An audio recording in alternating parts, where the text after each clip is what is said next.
Tanggal 15 Oktober hari ke-289. Bacaan Markus pasal 14-16.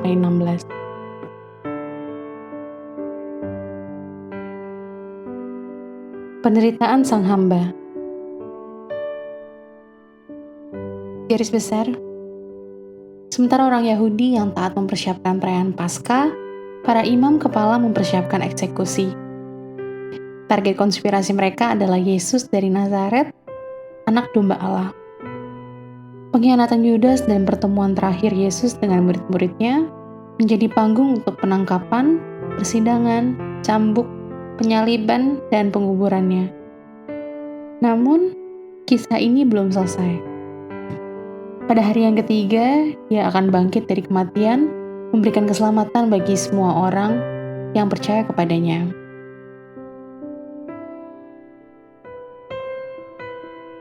Renungan harian, bagaimana jika kitab Markus seolah-olah berakhir pada pasal 15 ayat 37? Apakah itu mengubah cara Anda menghadapi kehidupan hari ini?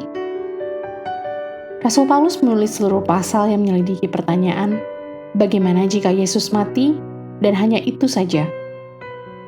Lihatlah apakah Anda setuju dengan kesimpulannya dalam 1 Korintus pasal 15 ayat 12-19. Iman kepada Kristus tidak akan berguna, ayat 14. Orang Kristen akan menjadi pendusta, ayat 15. Orang Kristen masih akan dikecam karena dosa-dosa mereka, ayat 17. Orang Kristen yang telah mati akan hilang tanpa harapan, ayat 18. Orang Kristen akan menjadi orang yang paling sengsara yang hidup, ayat 19. Sekarang bacalah pernyataan kemenangan Paulus dalam ayat 20. Pesan yang sama yang dinyatakan oleh semua penulis Injil.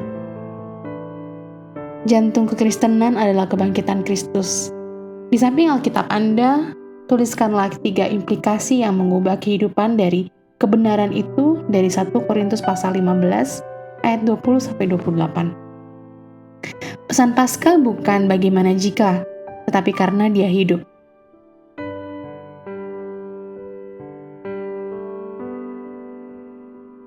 Yesus Kristus membawa matahari terbenam menjadi matahari terbit.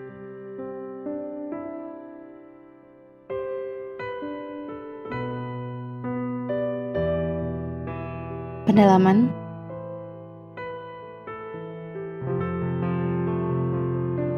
Penumpukan orang saat Paskah, Markus pasal 14 ayat 2. Mengapa para imam kepala ingin menunggu sampai setelah Paskah untuk menangkap Yesus? Mungkin karena penduduk Yerusalem mengingat dari sekitar 50.000 hingga beberapa ratus ribu setiap tahun selama Paskah dan festival roti tidak beragi. Di kota yang dibanjiri peziarah dari berbagai daerah, gangguan apapun bisa menyebabkan kerusuhan besar.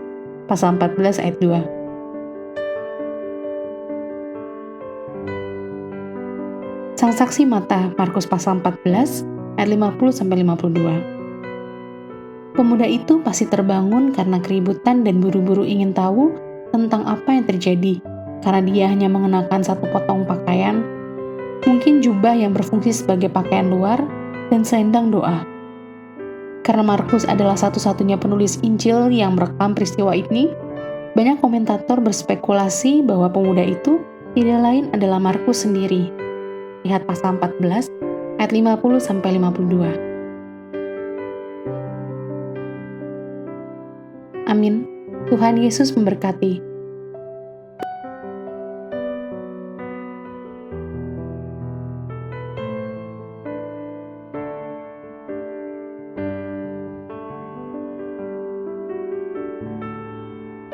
Markus pasal 14. Rencana untuk membunuh Yesus. Hari Raya Paskah dan Hari Raya Roti Tidak Beragi akan mulai 2 hari lagi. Imam-imam kepala dan ahli-ahli Taurat mencari jalan untuk menangkap dan membunuh Yesus dengan tipu muslihat. Sebab mereka berkata, jangan pada waktu perayaan, supaya jangan timbul keributan di antara rakyat. Yesus diurapi. Ketika Yesus berada di Betania, di rumah Simon si Kusta, dan sedang duduk makan, datanglah seorang perempuan membawa suatu buli-buli pualam berisi minyak narwastu murni yang mahal harganya. Setelah dipecahkannya leher buli-buli itu, dicurahkannya minyak itu ke atas kepala Yesus. Ada orang yang menjadi gusar dan berkata seorang kepada yang lain, "Untuk apa pemborosan minyak narwastu ini? Sebab minyak ini dapat dijual 300 dinar lebih, dan uangnya dapat diberikan kepada orang-orang miskin." Lalu mereka memarahi perempuan itu. Tetapi Yesus berkata, "Biarkanlah dia. Mengapa kamu menyusahkan dia? Ia telah melakukan suatu perbuatan yang baik padaku. Karena orang-orang miskin selalu ada padamu, dan kamu dapat menolong mereka bila mana kamu menghendakinya. Tetapi aku tidak akan selalu bersama-sama kamu. Ia telah melakukan apa yang dapat dilakukannya. Tubuhku telah diminyakinya sebagai persiapan untuk penguburanku. Aku berkata kepadamu, sesungguhnya di mana saja Injil diberitakan di seluruh dunia, apa yang dilakukannya ini akan disebut juga untuk mengingat dia." Yudas mengkhianati Yesus. Lalu pergilah Yudas Iskariot, salah seorang dari ke-12 murid itu, kepada imam-imam kepala dengan maksud untuk menyerahkan Yesus kepada mereka. Mereka sangat gembira waktu mendengarnya, dan mereka berjanji akan memberikan uang kepadanya. Kemudian ia mencari kesempatan yang baik untuk menyerahkan Yesus. Yesus makan Paskah dengan murid-muridnya. Pada hari pertama dari hari raya roti tidak beragi, pada waktu orang menyembelih domba Paskah, murid-murid Yesus berkata kepadanya, "Ke tempat mana engkau kehendaki kami pergi untuk mempersiapkan perjamuan Paskah bagimu?" Lalu ia menyuruh 2 orang muridnya dengan pesan, "Pergilah ke kota, di sana kamu akan bertemu dengan seorang yang membawa kendi berisi air. Ikutilah dia dan katakanlah kepada pemilik rumah yang dimasukinya, 'Pesan Guru, di manakah ruangan yang disediakan bagiku untuk makan Paskah bersama-sama dengan murid-muridku?' Lalu orang itu akan menunjukkan kamu sebuah ruangan atas yang besar, yang sudah lengkap dan tersedia. Disitulah kamu harus mempersiapkan perjamuan Paskah untuk kita." Maka berangkatlah kedua murid itu, dan setibanya di kota, didapati mereka semua seperti yang dikatakan Yesus kepada mereka. Lalu mereka mempersiapkan Paskah. Setelah hari malam datanglah Yesus bersama-sama dengan ke-12 murid itu. Ketika mereka duduk di situ dan sedang makan, Yesus berkata, "Aku berkata kepadamu, sesungguhnya seorang di antara kamu akan menyerahkan aku, yaitu dia yang makan dengan aku." Maka sedihlah hati mereka, dan seorang demi seorang berkata kepadanya, "Bukan aku ya Tuhan?" Ia menjawab, "Orang itu ialah salah seorang dari kamu yang 12 ini, dia yang mencelupkan roti ke dalam satu pinggan dengan aku. Anak manusia memang akan pergi sesuai dengan yang ada tertulis tentang dia. Akan tetapi celakalah orang yang olehnya anak manusia itu diserahkan. Adalah lebih baik bagi orang itu sekiranya ia tidak dilahirkan." Penetapan perjamuan malam. Dan ketika Yesus dan murid-muridnya sedang makan, Yesus mengambil roti, mengucap berkat, memecah-mecahkannya, lalu memberikannya kepada mereka dan berkata, "Ambillah, inilah tubuhku." Sesudah itu ia mengambil cawan, mengucap syukur, lalu memberikannya kepada mereka, dan mereka semuanya minum dari cawan itu. Dan ia berkata kepada mereka, "Inilah darahku, darah perjanjian yang ditumpahkan bagi banyak orang. Aku berkata kepadamu, sesungguhnya aku tidak akan minum lagi hasil pokok anggur, sampai pada hari aku meminumnya, yaitu yang baru dalam kerajaan Allah." Petrus akan menyangkal Yesus. Sesudah mereka menyanyikan nyanyian pujian, pergilah mereka ke Bukit Zaitun. Lalu Yesus berkata kepada mereka, "Kamu semua akan terguncang imanmu, sebab ada tertulis, Aku akan memukul gembala, dan domba-domba itu akan tercerai-berai. Akan tetapi sesudah aku bangkit, aku akan mendahului kamu ke Galilea." Kata Petrus kepadanya, "Biarpun mereka semua tergoncang imannya, aku tidak." Lalu kata Yesus kepadanya, "Aku berkata kepadamu, sesungguhnya pada hari ini, malam ini juga, sebelum ayam berkokok 2 kali, engkau telah menyangkal aku 3 kali." Tetapi dengan lebih bersungguh-sungguh Petrus berkata, "Sekalipun aku harus mati bersama-sama engkau, aku tak akan menyangkal engkau." Semua yang lain pun berkata demikian juga. Di Taman Getsemani, Lalu sampailah Yesus dan murid-muridnya ke suatu tempat yang bernama Getsemani. Kata Yesus kepada murid-muridnya, "Duduklah di sini sementara aku berdoa." Dan ia membawa Petrus, Yakobus dan Yohanes sertanya. Ia sangat takut dan gentar. Lalu katanya kepada mereka, "Hatiku sangat sedih, seperti mau mati rasanya. Tinggallah di sini dan berjaga-jagalah." Ia maju sedikit, merebahkan diri ke tanah dan berdoa, supaya sekiranya mungkin saat itu lalu daripadanya. Katanya, "Ya Aba, ya Bapa, tidak ada yang mustahil bagimu. Ambillah cawan ini daripadaku, tetapi janganlah apa yang aku kehendaki, melainkan apa yang Engkau kehendaki." Setelah itu ia datang kembali dan mendapati ketiganya sedang tidur, dan ia berkata kepada Petrus, "Simon, sedang tidurkah engkau?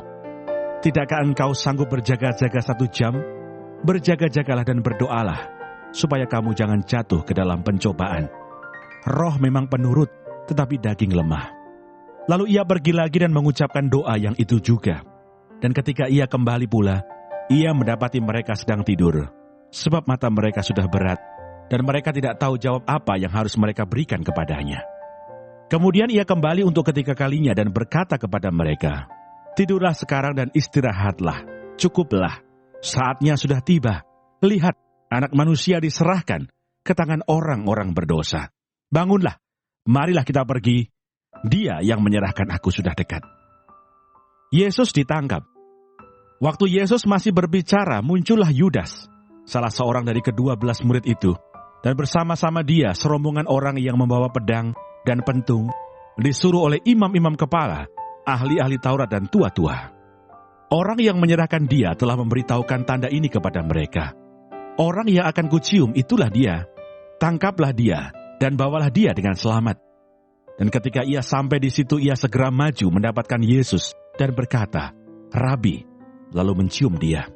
Maka mereka memegang Yesus dan menangkapnya. Salah seorang dari mereka yang ada di situ menghunus pedangnya, lalu menetakkannya kepada hamba imam besar, sehingga putus telinganya. Kata Yesus kepada mereka, "Sangkamu aku ini penyamun, maka kamu datang lengkap dengan pedang dan pentung untuk menangkap aku.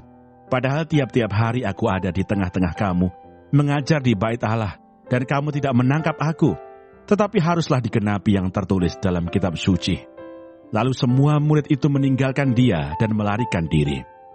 Ada seorang muda yang pada waktu itu hanya memakai sehelai kain lenan untuk menutup badannya, mengikuti dia. Mereka hendak menangkapnya, tetapi ia melepaskan kainnya dan lari dengan telanjang. Yesus di hadapan mahkamah agama. Kemudian Yesus dibawa menghadap imam besar. Lalu semua imam kepala, tua-tua dan ahli Taurat berkumpul di situ. Dan Petrus mengikuti dia dari jauh sampai ke dalam halaman imam besar, dan di sana ia duduk di antara pengawal-pengawal sambil berdiam dekat api. Imam-imam kepala malah seluruh mahkamah agama mencari kesaksian terhadap Yesus supaya ia dapat dihukum mati. Tetapi mereka tidak memperolehnya. Banyak juga orang yang mengucapkan kesaksian palsu terhadap dia. Tetapi kesaksian-kesaksian itu tidak sesuai yang satu dengan yang lain. Lalu beberapa orang naik saksi melawan dia dengan tuduhan palsu ini. "Kami sudah mendengar orang ini berkata, 'Aku akan merubuhkan bait suci buatan tangan manusia ini, dan dalam 3 hari akan kudirikan yang lain, yang bukan buatan tangan manusia.' Dalam hal ini pun kesaksian mereka tidak sesuai yang satu dengan yang lain." Maka imam besar bangkit berdiri di tengah-tengah sidang dan bertanya kepada Yesus, katanya, "Tidakkah engkau memberi jawab atas tuduhan-tuduhan saksi-saksi ini terhadap engkau?" Tetapi ia tetap diam dan tidak menjawab apa-apa. Imam besar itu bertanya kepadanya sekali lagi, katanya, "Apakah engkau Mesias, anak dari yang terpuji?" Jawab Yesus, "Akulah dia. Dan kamu akan melihat Anak Manusia duduk di sebelah kanan yang Maha Kuasa, dan datang di tengah-tengah awan-awan di langit." Maka imam besar itu mengoyakkan pakaiannya dan berkata, "Untuk apa kita perlu saksi lagi? Kamu sudah mendengar hujatnya terhadap Allah. Bagaimana pendapat kamu?" Lalu dengan suara bulat mereka memutuskan bahwa dia harus dihukum mati. Lalu mulailah beberapa orang meludahi dia dan menutupi mukanya dan meninjunya sambil berkata kepadanya, "Hai Nabi, cobalah terka." malah para pengawal pun memukul dia. Petrus menyangkal Yesus. Pada waktu itu Petrus masih ada di bawah di halaman.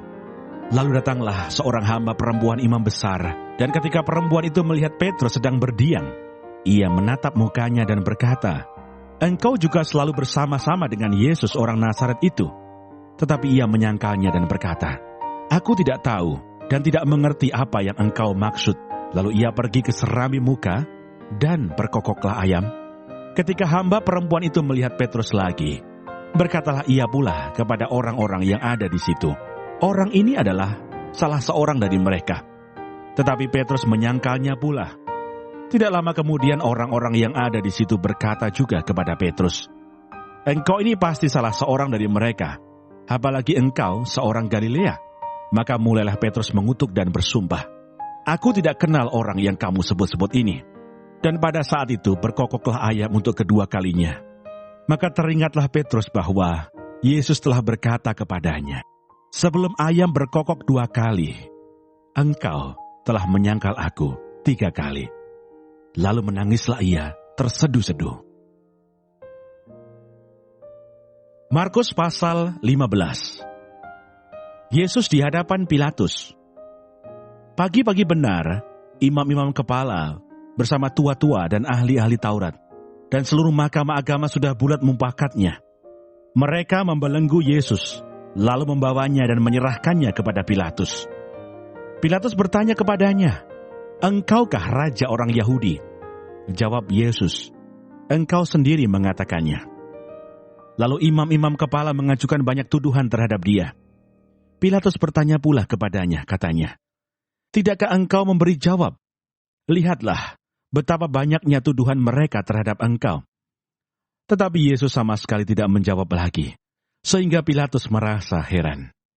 Telah menjadi kebiasaan untuk membebaskan satu orang hukuman pada tiap-tiap hari raya itu, menurut permintaan orang banyak.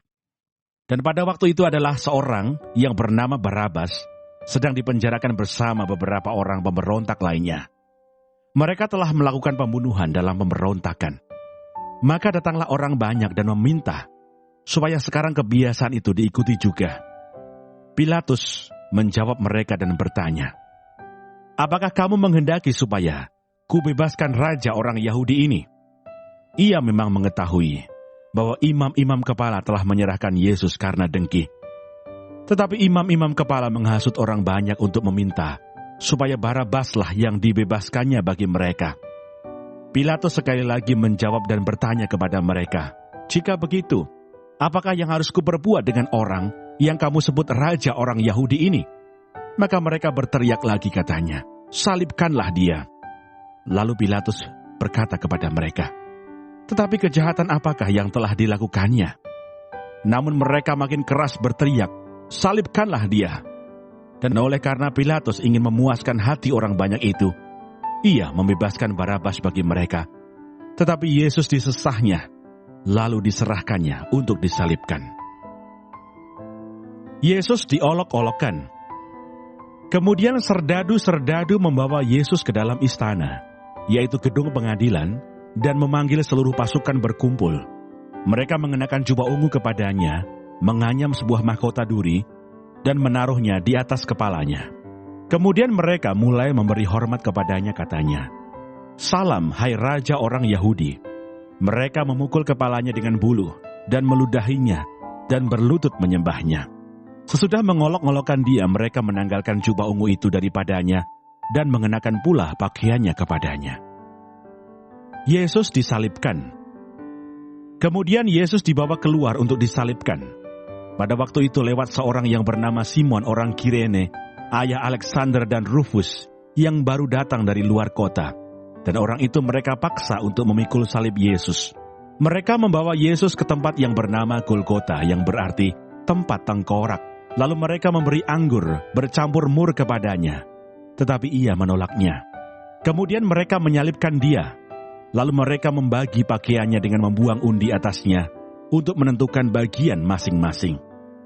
Hari jam 9 ketika ia disalibkan, dan alasan mengapa ia dihukum disebut pada tulisan yang terpasang di situ, Raja orang Yahudi. Bersama dengan dia disalibkan 2 orang penyamun, seorang di sebelah kanannya, dan seorang di sebelah kirinya. Demikian genaplah nas Alkitab yang berbunyi, ia akan terhitung di antara orang-orang durhaka.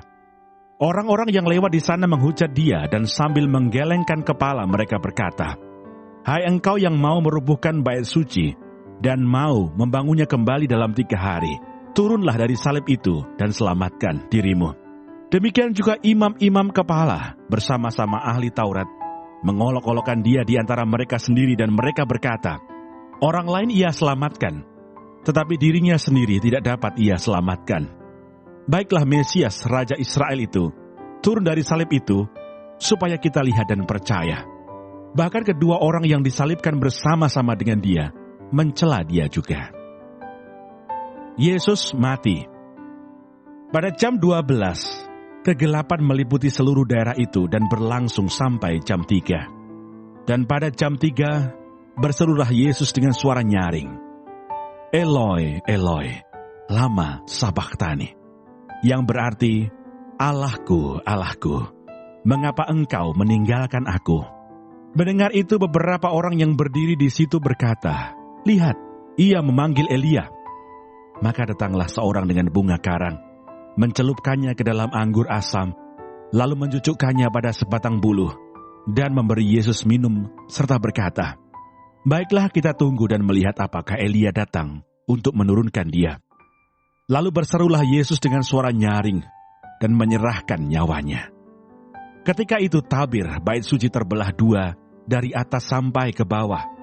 Waktu kepala pasukan yang berdiri berhadapan dengan dia melihat matinya demikian, berkatalah ia, "Sungguh, orang ini adalah Anak Allah."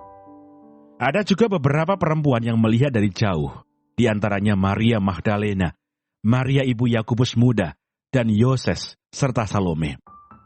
Mereka semuanya telah mengikuti Yesus dan melayaninya waktu ia di Galilea. Dan ada juga di situ banyak perempuan lain yang telah datang ke Yerusalem bersama-sama dengan Yesus. Yesus dikuburkan. Sementara itu hari mulai malam dan hari itu adalah hari persiapan, yaitu hari menjelang Sabat. Karena itu Yusuf, orang Arimatea, seorang anggota majelis besar yang terkemuka, yang juga menanti-nantikan kerajaan Allah, memberanikan diri menghadap Pilatus dan meminta mayat Yesus. Pilatus heran waktu mendengar bahwa Yesus sudah mati. Maka ia memanggil kepala pasukan dan bertanya kepadanya, apakah Yesus sudah mati? Sesudah didengarnya keterangan kepala pasukan, ia berkenan memberikan mayat itu kepada Yusuf. Yusuf pun membeli kain lenan.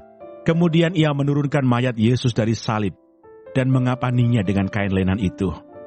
Lalu ia membaringkan dia di dalam kubur yang digali di dalam bukit batu. Kemudian digulingkannya sebuah batu ke pintu kubur itu. Maria Magdalena dan Maria ibu Yoses melihat di mana Yesus dibaringkan. Markus pasal 16. Kebangkitan Yesus. Setelah lewat hari Sabat, Maria Magdalena dan Maria ibu Yakobus serta Salome membeli rempah-rempah untuk pergi ke kubur dan meminyaki Yesus. Dan pagi-pagi benar pada hari pertama minggu itu, setelah matahari terbit pergilah mereka ke kubur. Mereka berkata seorang kepada yang lain, "Siapa yang akan menggulingkan batu itu bagi kita dari pintu kubur?" Tetapi ketika mereka melihat dari dekat, tampaklah batu yang memang sangat besar itu sudah terguling. Lalu mereka masuk ke dalam kubur, dan mereka melihat seorang muda yang memakai jubah putih, duduk di sebelah kanan. Mereka pun sangat terkejut. Tetapi orang muda itu berkata kepada mereka, "Jangan takut, kamu mencari Yesus orang Nazaret yang disalibkan itu. Ia telah bangkit, ia tidak ada di sini. Lihat, inilah tempat mereka membaringkan dia. Tetapi sekarang pergilah, katakanlah kepada murid-muridnya dan kepada Petrus, ia mendahului kamu ke Galilea. Di sana kamu akan melihat dia, seperti yang sudah dikatakannya kepada kamu." Lalu mereka keluar dan lari meninggalkan kubur itu, sebab gentar dan dahsyat menimpa mereka. Mereka tidak mengatakan apa-apa kepada siapapun juga, karena takut. Dengan singkat mereka sampaikan semua pesan itu kepada Petrus dan teman-temannya. Sesudah itu Yesus sendiri dengan perantaraan murid-muridnya memberitakan dari timur ke barat berita yang kudus dan tak terbinasakan tentang keselamatan yang kekal itu. Yesus beberapa kali menampakkan diri dan mengutus murid-muridnya. Yesus terangkat ke surga. Setelah Yesus bangkit pagi-pagi pada hari pertama minggu itu, ia mula-mula menampakkan dirinya kepada Maria Magdalena. Daripadanya Yesus pernah mengusir 7 setan. Lalu perempuan itu pergi memberitahukannya kepada mereka yang selalu mengiringi Yesus dan yang pada waktu itu sedang berkabung dan menangis. Tetapi ketika mereka mendengar bahwa Yesus hidup dan telah dilihat olehnya, mereka tidak percaya. Sesudah itu ia menampakkan diri dalam rupa yang lain kepada 2 orang dari mereka ketika keduanya dalam perjalanan keluar kota. Lalu kembalilah mereka dan memberitahukannya kepada teman-teman yang lain. Tetapi kepada mereka pun teman-teman itu tidak percaya. Akhirnya ia menampakkan diri kepada ke-11 orang itu ketika mereka sedang makan. Dan ia mencela ketidakpercayaan dan kedegilan hati mereka. Oleh karena mereka tidak percaya kepada orang-orang yang telah melihat dia sesudah kebangkitannya. Lalu ia berkata kepada mereka, "Pergilah ke seluruh dunia, beritakanlah Injil kepada segala makhluk. Siapa yang percaya dan dibaptis akan diselamatkan, tetapi siapa yang tidak percaya akan dihukum. Tanda-tanda ini akan menyertai orang-orang yang percaya. Mereka akan mengusir setan-setan demi namaku.